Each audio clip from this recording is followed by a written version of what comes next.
Assalamualaikum warahmatullahi wabarakatuh. Halo teman-teman semua, kenalin, aku Salsa Pejati Huda dari Departemen Psikologi Fakultas Psikologi dan Kesehatan Universitas Negeri Padang.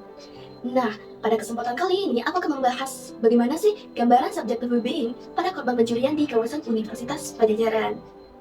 Kok di kawasan Universitas Pajajaran? Jadi, kemarin tuh aku mengikuti program pertukaran mahasiswa Merdeka Grup 4.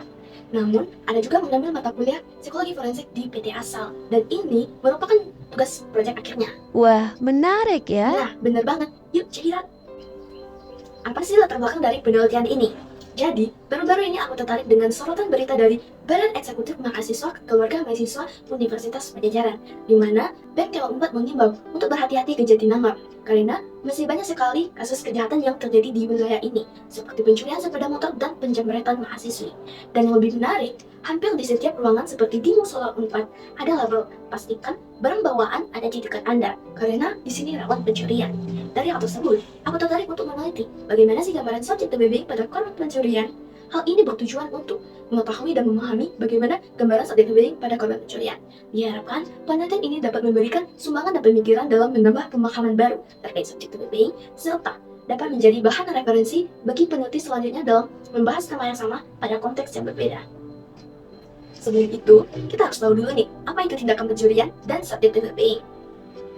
Pencurian merupakan salah satu jenis tindakan kejahatan terhadap kekayaan manusia yang sudah diatur di dalam bab 22 buku 2 Kitab Undang-Undang Hukum Pidana pada pasal 362 KUHP. Terdapat dua faktor penyebab pencurian, yaitu faktor endogen dan eksogen.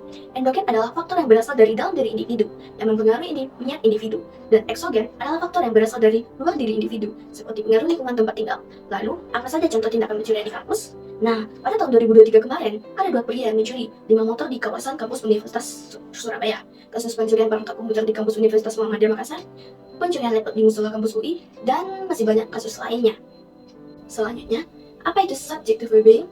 Menurut Dinner, subjective well-being merupakan evaluasi kognitif dan afektif seseorang terhadap hidupnya.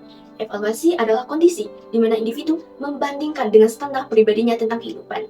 Adapun komponen dari subjective well-being yaitu evaluasi afektif yang merupakan reaksi emosi individu terhadap kejadian dalam hidupnya, seperti afek positif dan afek negatif. Serta evaluasi kognitif ialah sejauh mana individu merasa puas terhadap hidupnya, baik itu kepuasan hidup maupun kepuasan pada area tertentu. Dinner juga menyebutkan bahwa individu dikatakan memiliki subjective well-being yang tinggi jika mereka sering menerima afek positif dan kepuasan hidup dibandingkan afek negatif. Selanjutnya, metodologi penelitian. Jenis pendekatan yang digunakan dalam penelitian ini yaitu kualitatif, dengan menggunakan studi fenomenologi.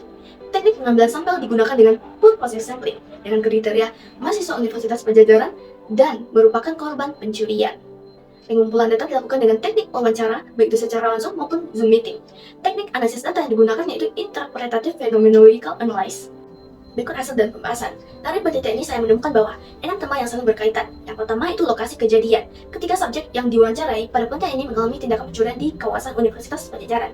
Tepatnya, di pasal 4 dialami oleh 2 orang subjek, dan di salah satu Fakultas Ilmu Sosial Politik 4 dialami oleh 1 orang subjek. Kedua yaitu perasaan sebelum kejadian.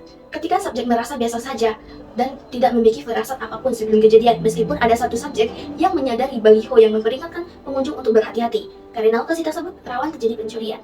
Ketiga, faktor penyebab pencurian. Ketika subjek mengalami pencurian karena perhatian yang teralihkan dan kecerobohannya masing-masing. Perhatian teralihkan atau kerap disebut dengan distraksi adalah kondisi seseorang teralihkan dari kejadian yang dilakukan ke sesuatu yang lebih menarik perhatian. Hal ini dibuktikan dari keterangan subjek yang menyatakan bahwa mereka fokus melihat barang dagangan yang ada di pasar 4, dan juga karena keasikan bercerita dengan temannya. Tema yang keempat yaitu perasaan setelah kejadian. Ketika subjek merasakan afek negatif setelah mengalami pencurian, seperti merasa bingung, kaget, takut, lebih sensitif, bahkan trauma sekalipun. Hal ini terjadi karena mereka kehilangan benda berharga dan takut kejadian tersebut terulang lagi. Meskipun demikian, evaluasi kognitif pada subjek mampu untuk menggeneralisasi kejadian tersebut menjadi sebuah pembelajaran dengan mengambil nilai-nilai positif yang dapat membangkitkan semangat hidupnya. Tema yang kelima yaitu perubahan perilaku. Setelah kejadian tersebut, perilaku subjek berubah menjadi lebih waspada dan lebih sering cek barang bawaan. Memperhatikan orang di sekitar. Juga terdapat subjek yang mengubah kebiasaannya. Biasanya dia sering membawa dompet dan membayar secara tunai, berubah menjadi dengan mengandalkan pembayaran secara QRIS. Dan tema yang terakhir yaitu harapan setelah kejadian. Ketika subjek sepakat bahwa tingkat keamanan perlu ditingkatkan dan kesadaran masing-masing dalam menjaga barang bawaan. Dari kejadian tersebut dapat disimpulkan bahwa subjek terlebih pada korban pencurian di kawasan Universitas Pajajaran mengalami perubahan psikologis yang signifikan. Dari merasa biasa saja, berubah menjadi merasa kaget, panik, takut, cemas, bahkan trauma. Meskipun demikian, evaluasi kognitif subjek terhadap kejadian tersebut juga berperan penting, yang membuat subjek mampu menilai kejadian tersebut dengan mengambil nilai-nilai positif. Adapun, kendala dalam penelitian ini yaitu kesulitan dalam mencuri subjek, karena subjek merasa takut jika hal tersebut berhubungan dengan instansi. Kemudian, waktu wawancara yang dilakukan secara blended, karena menyesuaikan dengan kesibukan subjek.